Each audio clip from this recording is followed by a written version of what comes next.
Well, hello and welcome to the Red Raider Coaches Show. This is the 2024 football season editions. My name is Brent Johnson, along with head football coach Mark Wilson. Coach, we're glad you were here with us today. Glad to be here. Appreciate it. We'd like to thank all of the sponsors. If I named them by name, we'd be here all day. We'll run some commercials for those, specifically, those that are supporting our local football touchdown club.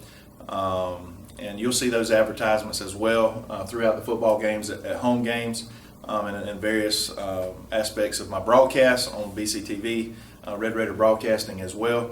I do want to specifically thank last week and continue to thank First Baptist Church for hosting that breakfast. And that's an awesome thing that the community comes together and does. And I think it's an optional thing for our boys to come, but I think we have a pretty good number that turns out, and that's awesome, giving them that opportunity. And last week's church, matter of fact, it was my home church, Pine Level Church, fed the team for the pregame meal, so we were glad to be able to do that. My dad showed up and helped with that, so definitely want to thank. It takes a village. No doubt. And we have a lot of great support here, and we appreciate it. Well, and that's something we're always proud of here in Alma-Bacon County. For not just for our football program, but it's so many things that they support. And we want to thank our whole community, business and industries, and the mom and dads and other individuals that put forth that effort. Well, Coach, this is your third year, or starting the third year at Bacon County High School, and in your program. That's about what it takes to kind of, I would think, to sort of implement and make sure that, by that time you got some kids that's been in the program for maybe 2 years, and they know what to expect, hopefully, from you as the head coach and from the other coaches and that sort of thing.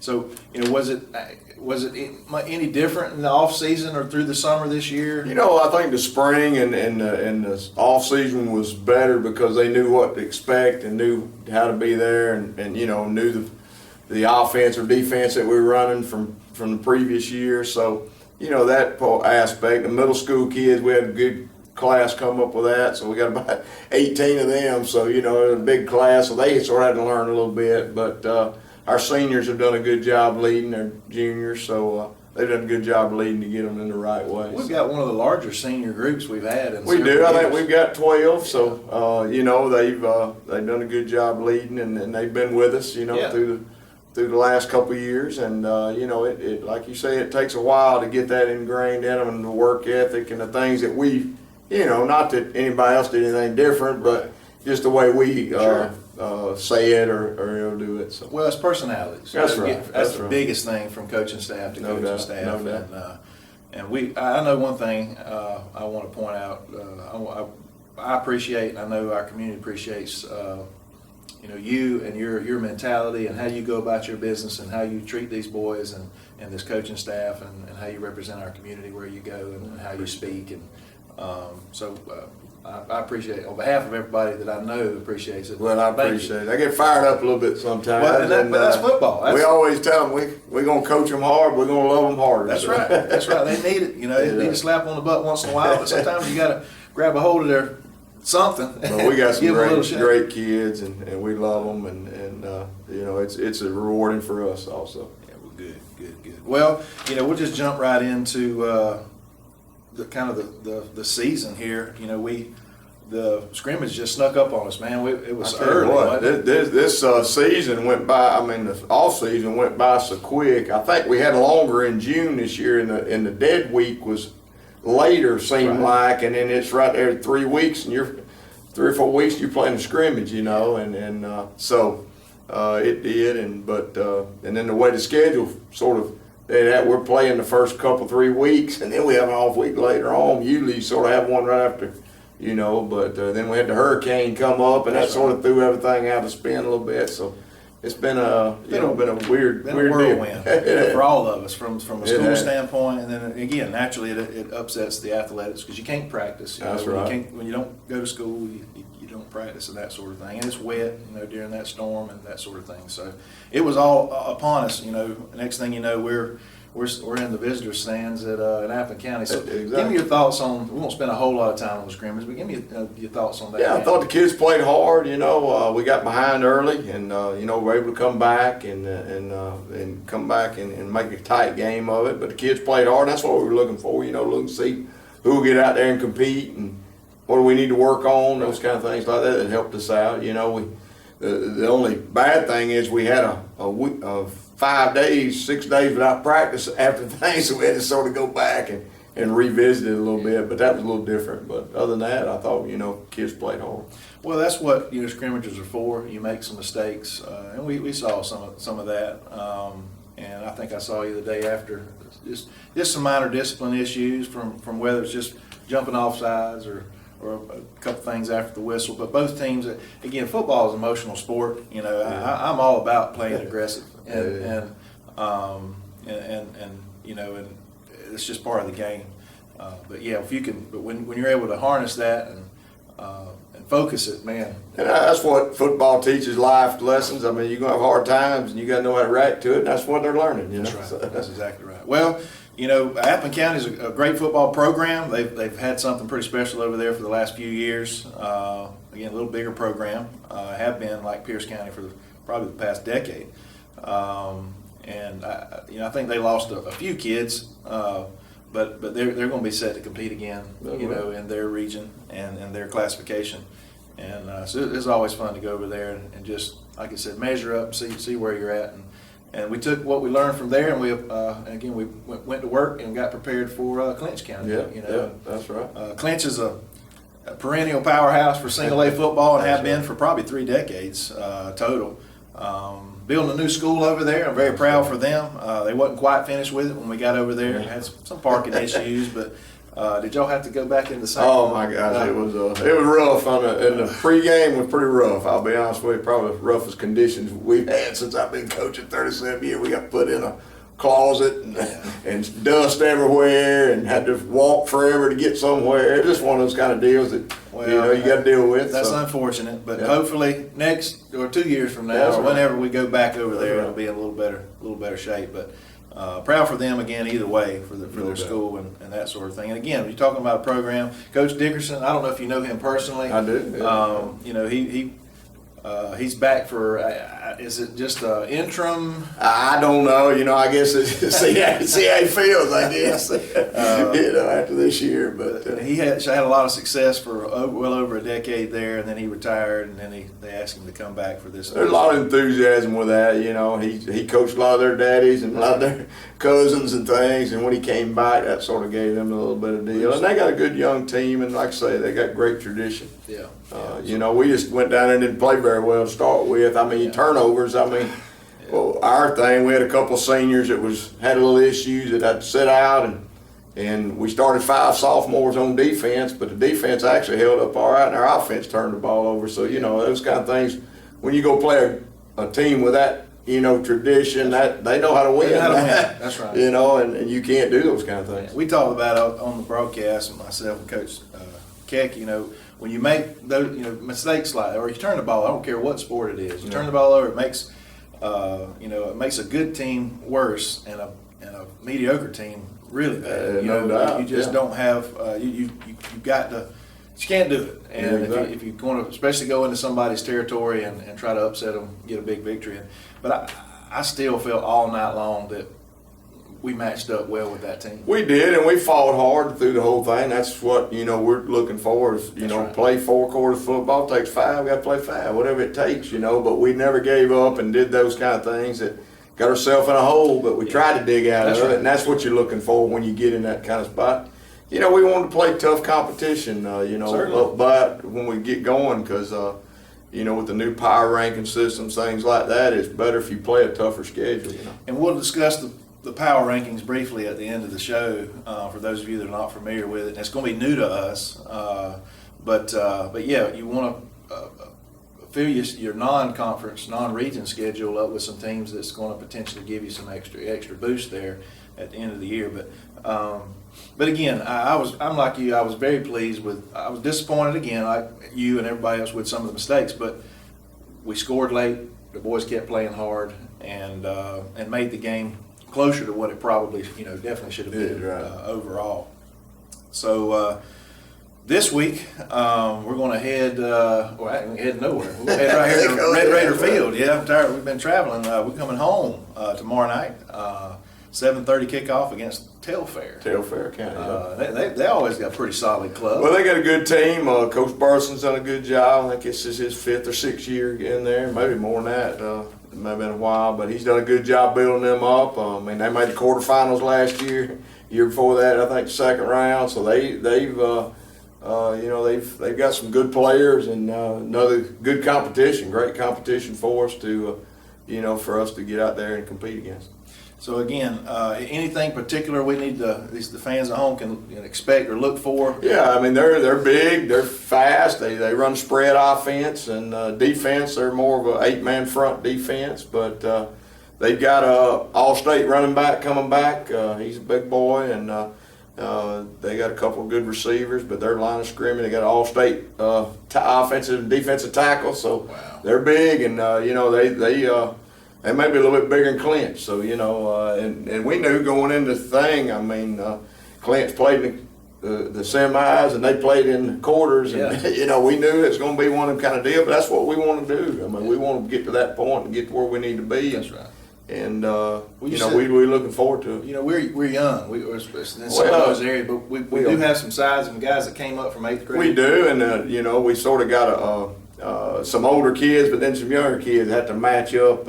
We ain't really got our classes where it's stacked together like we need to, but we're getting there. Gotcha. Where you got a lot of seniors and a lot of juniors, and then the sophomore and freshmen don't have to play much. They play more on Thursday, so Gotcha. that's what you want. That's but what you now want. we're sort of senior, sophomore. We got juniors, but not as many. Right.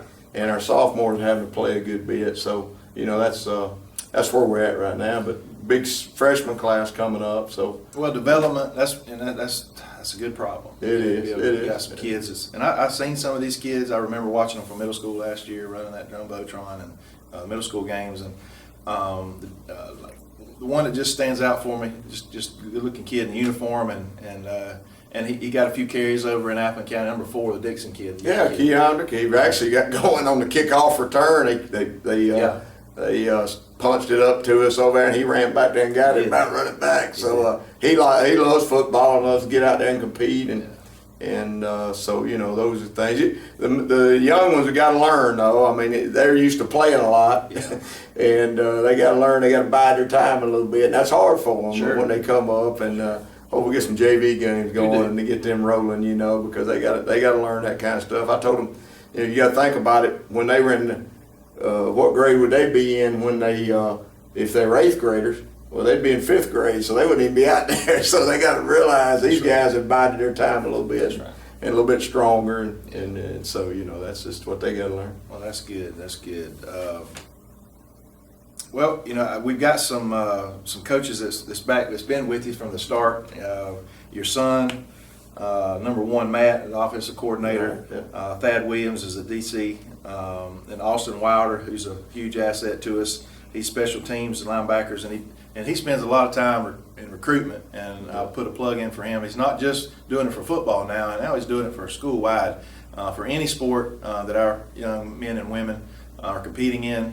He's put forth an effort to get them recruited by colleges, big and small, to give them an opportunity to continue their education and then potentially play their sport as well. So I want to commend him for taking on that key role, and that's huge these days. It is, no doubt. We've been fortunate to have 8 kids signed the last 2 years, to play college ball, and so we just sort of took that same model that we've done, and then Austin's done a great job with it, and all other coaches getting in there, but there's a school for everybody. We just got to find it. That's right. That's exactly. As long as they get the grades and act right and do what they're supposed to, there's a school for everybody. That's right.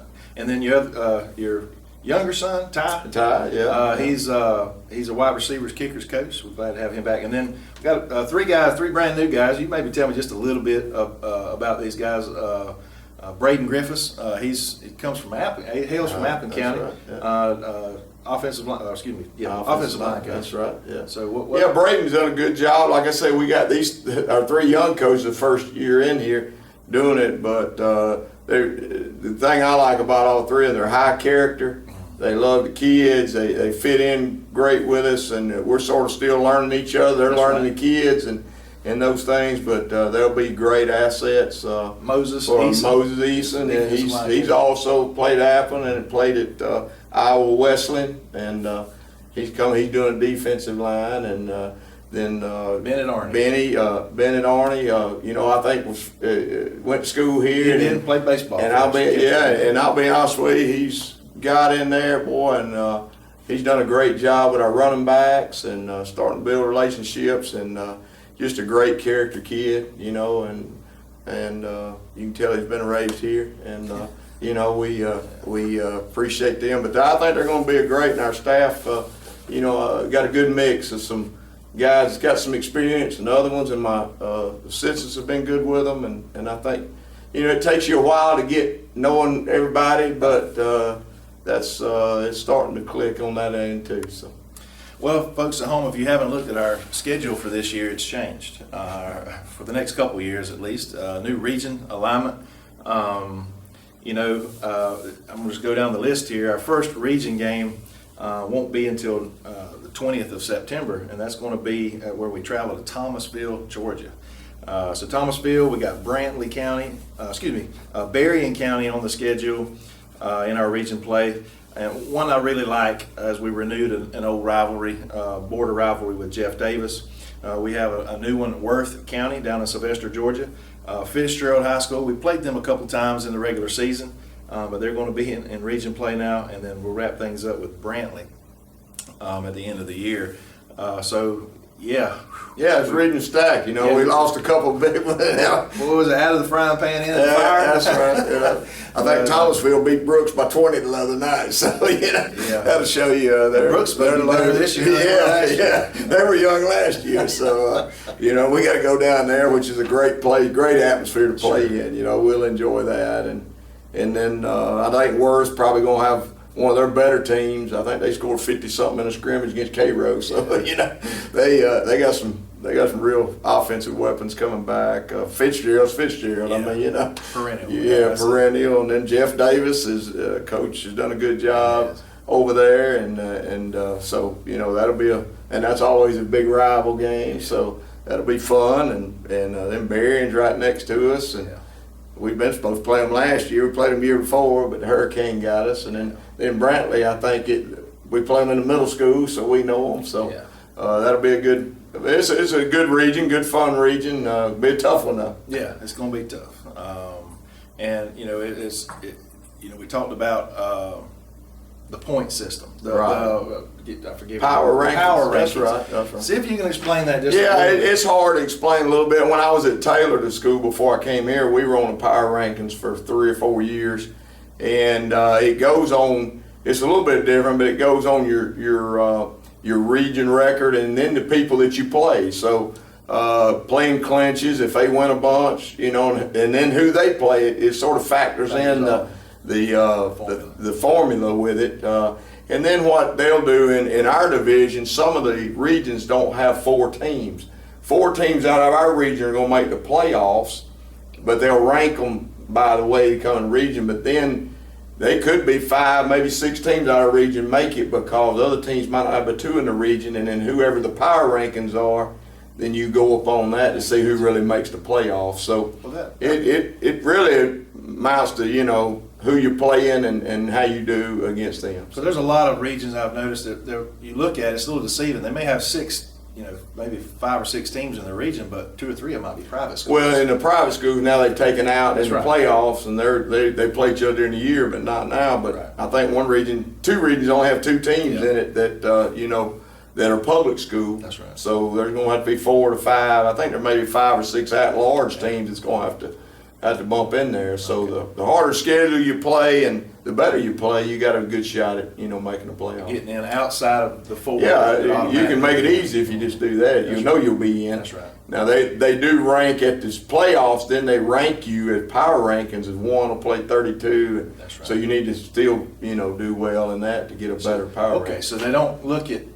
So we won't match up like. Typically, we match up with Region 4 it's in the different. first round. Yeah, it's different this time. It's 132. Yeah. Well, I think it's something in that. Something to that effect. Well, yeah, there's there's a formula for it, but it's not going to be the, you know. Well, like I said, we automatically going to play that's right. reason for Yeah, teams in the first round. That's right. And, That's right. So, okay, well, I didn't know that. That's interesting. Yeah.